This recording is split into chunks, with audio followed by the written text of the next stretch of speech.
I'm a former foreign correspondent for the New York Times. I was overseas for 20 years. I spent 5 years reporting on the conflicts in Central America in the early 1980s.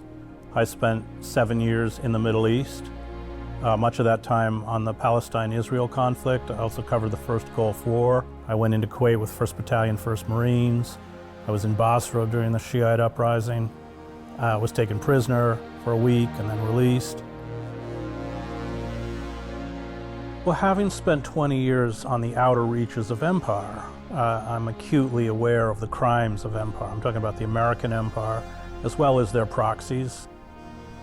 Very hard to come back to the United States after 2 decades and not work as hard as I can to make other Americans aware of what is happening, what the empire is doing, the whole nature of permanent war and what its consequences are. Found that 66% of likely voters strongly or somewhat agree that the U.S. should call for a ceasefire, a percentage that rises to 80% among Democrats. Joining me to discuss the grassroots effort to impose a ceasefire is Medea Benjamin, a co-founder of the feminist anti-war group Code Pink.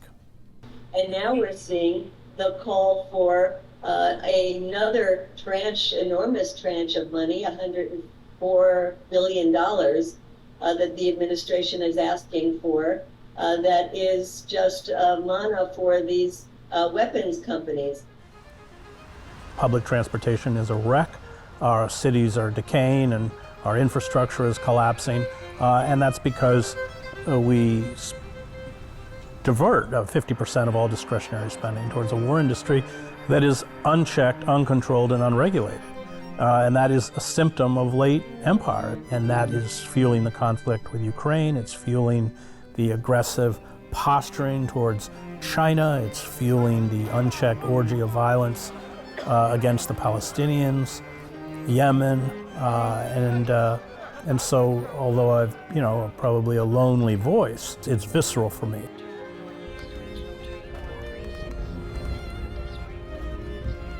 Use the Swiss passport in Iran, and also in Gaza I would use my Swiss passport.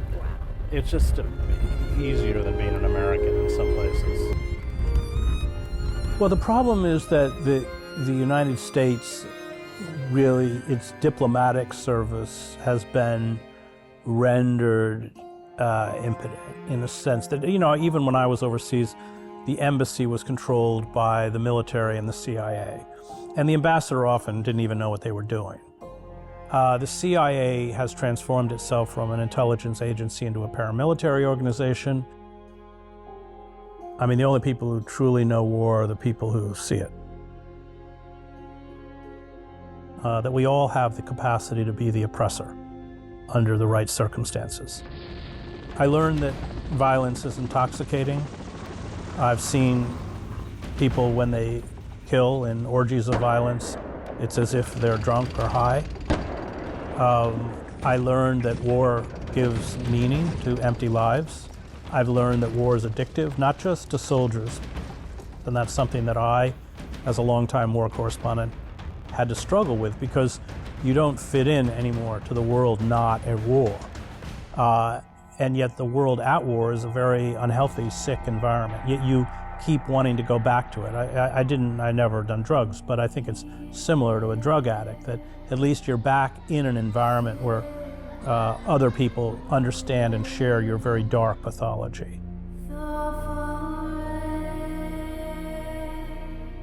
So in a war, everything's stripped away. All of the facade is stripped away, and it's this kind of visceral experience with evil.